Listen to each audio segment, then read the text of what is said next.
el doctor Manuel Grados Castillo, quien es antropólogo forense. Señor Manuel, ¿cómo está? Muy buenos días, bienvenidos a Última Noticias. ¿Cómo está? Muy buenos días, gracias por la invitación en este día tan especial, como le ha mencionado, el Día del Antropólogo. Estamos acá presentes para poder primero hacer llegar un saludo muy afectuoso, sí, claro, a todos mis colegas, antropólogos y antropólogas de todo el Perú. Caramba, sí, feliz día también. Gracias, gracias. En este día muy importante para ustedes. Coméntenos, por favor, para que la ciudadanía conozca un poquito más de esta carrera, ¿cuál es el rol que cumplen? Mire, la antropología es una ciencia.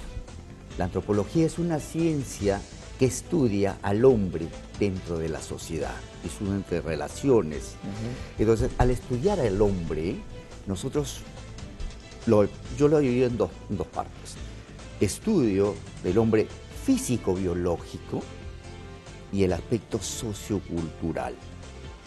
Entonces, en la parte física, biológica y sociocultural es donde estudiamos al hombre, las interrelaciones, pero además de estudiar al hombre, vamos a poder hacer un estudio, un análisis, una investigación de la problemática, de las necesidades, de sus costumbres, de su cultura de ese individuo dentro de la sociedad.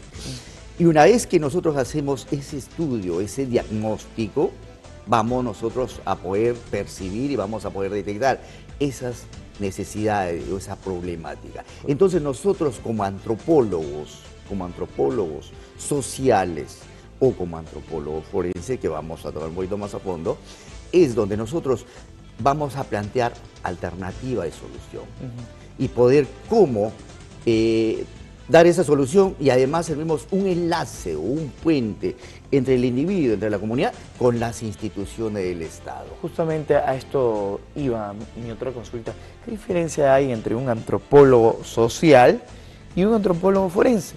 Así es, muy interesante.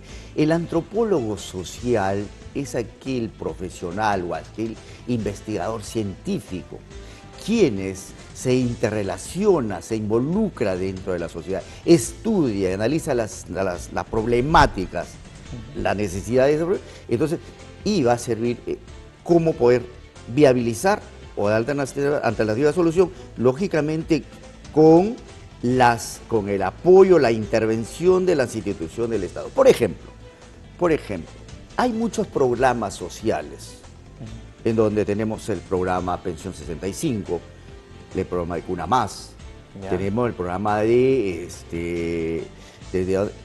otros problemas sociales donde quienes son los profesionales idóneos, adecuados, quienes conocen la necesidad de esa población vulnerable, más necesitada, somos nosotros los antropólogos, porque los antropólogos estamos formados para no ser profesionales de gabinete, sino de campo. Estamos nosotros con las comunidad nativa más vulnerables, más olvidadas. Entonces es ahí donde intervenimos. Y hay una ley que está establecido que nosotros debemos ser parte, pero a veces las instituciones del Estado omiten esa ley, no dejan que participen nuestros colegas. ¿Y el antropólogo forense, para no desviar? Ahora, el antropólogo forense, la antropología forense es una rama de la antropología física, pero también dentro de todos los estudios, la antropología forense en el Perú se da en el año 1990. Fue la primera antropóloga forense que fue contratada por el Instituto de Medicina Legal y Ciencias Forenses. Una vez que se incorpora esta profesional, es donde nos vamos incorporando, y quien le habla, yo tengo el gusto de ser el primer antropólogo forense en la aplicación del nuevo Código Procesal Penal en el Perú, que se aplica en el año 2007. Y La Libertad fue el primer antropólogo forense y a la aplicación del nuevo código. Entonces, nosotros, ¿qué es lo que vemos?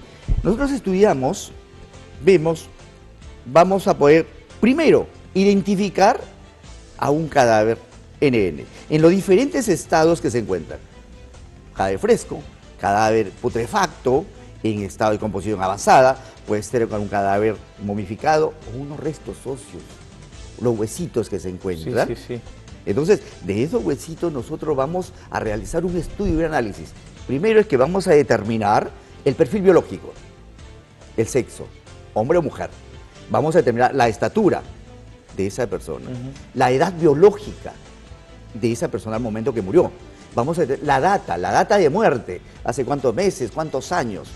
Y lo más importante también, vamos a determinar la probable causa de muerte. También sí. Así es, la probable causa de muerte. Porque Hay el varios, médico, claro, así es, varios. el médico legista, el médico forense, es el profesional que determina la causa de muerte. Pero nosotros los antropólogos forenses formamos parte del equipo de forenses, en donde vamos a poder observar un traumatismo o un trauma óseo, una fractura ósea, y esa fractura ósea nosotros lo analizamos, lo interpretamos y vamos a determinar qué instrumento produjo esa fractura ósea y qué instrumento constructor y el mecanismo de cómo se produjo esa fractura. Por ejemplo, vamos a encontrar fracturas a nivel de tejidos óseos producidos por un arma de fuego, probablemente. Vamos a determinar la entrada, salida, la lateralidad, la trayectoria. Y si fue ese trauma óseo que encontramos es producido por un elemento cortante, vamos a decir si fue un machete, fue una hacha, fue una sierra eléctrica o fue una sierra manual. ¿Y de dónde vamos a ver el inicio y el término de ese trauma? Interesante, ¿no? Y vamos a, señor director, colocar las imágenes que hemos visto hace algunos instantes para que nos dé más detalles sobre este estudio, doctor. Por ejemplo, ahí estamos apreciando estos restos óseos, ¿no? ¿Cuál es el estudio que se realiza en este proceso? Mire, como podemos apreciar, este es un individuo, primero es un individuo incompleto, porque le falta la estructura anatómica ósea de ese individuo. Y como podemos observar, tiene también pérdida de tejido óseo en las partes distales, en el caso, por ejemplo, del fémur, donde podemos apreciar, pero ahí, justamente en esa pérdida de tejido óseo, nosotros vamos a determinar si es que esa pérdida de tejido óseo fue producida por un individuo o por un agente externo con un instrumento cortopunzante o, en todo caso, también vamos a determinar que probablemente fue esa pérdida de tejido óseo por animales carroñeros. Correcto. Ahora, doctor, disculpe que lo corte. Este es los restos óseos de un individuo. Así es, de un individuo. Así Ahora, ¿en qué casos interviene el antropólogo forense? Mire, en este caso, por ejemplo, vamos a determinar perfil biológico, identificación. Identificación. En otros casos de los cadáveres putrefactos, ¿qué es lo que hacemos? El cadáver está putrefacto y vamos a identificar, lo más importante es la identificación de ese individuo. ¿Bajo qué método vamos a aplicar ahí? Es de que ese cadáver putrefacto, como está hinchado, es con la autorización del fiscal, vamos a amputar el dedito derecho. Correcto. Los índices, las falanges, vamos a mi laboratorio de antropología forense, voy a someter a un proceso de diafanización, o sea, a recuperar las crestas y surcos dactilares. Caramba, ya. ¿No? Recupero del índice derecho al izquierdo y luego lo someto a un... Tenemos un equipo de última tecnología en medicina legal. Regresamos, por favor, a los estudios, señor director. Muchísimas gracias para que puedan evidenciar un poco ya. Por ejemplo, usted indicaba de que los detalles de los dedos, ¿no? Sí, es importante.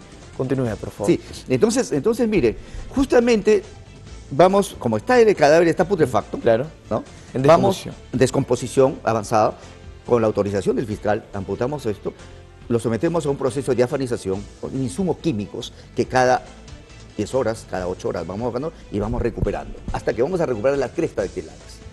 Entonces, una vez que recuperamos, tengo dos métodos para poder... Primero es que vamos a imprimir en un formato, la impresión dactilar. Ya. Esa impresión dactilar en un formato, luego voy a ingresar a la RENIE, a la base de datos de la RENIE, porque yo soy perito en dactiloscopía forense y grafotecnia forense, también tengo la otra especialidad que tengo ya cerca de 10 años. Entonces, Una vez que tengo ya la impresión dactilar del cadáver, ingreso a la base de datos de la RENIEC, con el sistema 3 voy a obtener la impresión de la RENIEC. Subo a un formato y voy a ubicar las 14 minucias de coincidencia. 14 minucias. Así es. Caramba. Una vez que tenga esas 14, ya tiene una validez científica ese dictamen pericial, que está ya validada y reconocida a nivel internacional. Claro. Entonces, pero también hay otros sistemas que tenemos el biométrico, un equipo de real escandé del sistema Avis RENIEC. Avis RENIEC. Con solamente colocar el dedito, los cadáveres frescos, claro, con solamente colocar el dedito, automáticamente lo vamos a identificar. ¿Cuánto tiempo se demora en el tema de los cuerpos en descomposición para tener la identificación plena de este individuo? Depende el estado que se encuentra. Si es un estado de descomposición incipiente, recién está empezando, voy a procesar la huella y mucho más rápido va a ser. Claro, Estamos hablando de horas nada más, horas. Pero también hay hay cadáveres que se encuentran en descomposición, pero surgen, esta parte de la dermis se sale como guante. Sí. Entonces, al salirse como guante, solamente con mucho cuidado, saco solamente el guante del dedito, claro, lo coloco en el biométrico, ¿ya? Y automático, o sea, estamos hablando de forma automática, o sea, al instante vamos a llegar. Mira cómo la tecnología, la ciencia y la tecnología, nosotros tenemos que estar para poder dar solución a este tipo de... Doctor, el tiempo nos ha ganado sin duda, nos queda corto para seguir analizando un poquito y descubriendo más este aspecto. Y bueno, un fuerte abrazo para usted y para todos los colegas.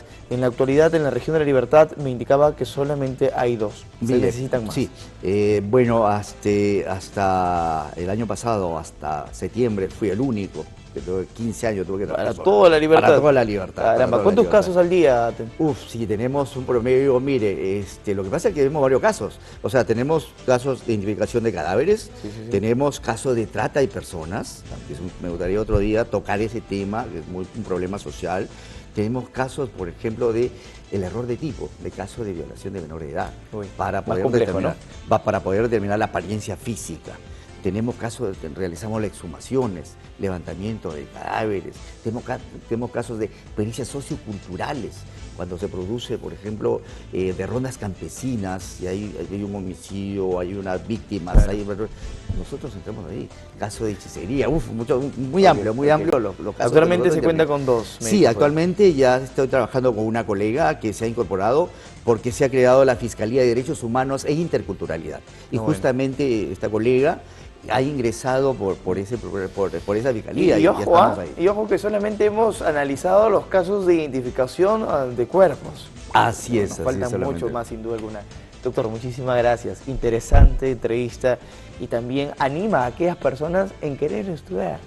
Sí, justamente, bueno, si antes una vez más hacer un saludo muy extensivo a todos mis colegas y antropólogas y antropólogos, quienes es una carrera apasionante que hemos elegido y estamos ahí involucrados. Y hay muchos que probablemente no están en el aspecto laboral, pero sí se están desenvolviendo en otras áreas. Pero hago un extensivo saludo por nuestro día y aquella juventud que quiere estudiar la antropología, que es una ciencia, dale para adelante. Que es muy amplia y muy bonita. Muy minuciosa también, ¿no? Así es, sí. Cada detalle cuenta en la investigación. Así es. Correcto, doctor. Muchísimas gracias. Estuvo con nosotros Manuel Grado, antropólogo forense, hablando un poco más de la carrera que se da aquí en la región y en todo el país, sin duda alguna.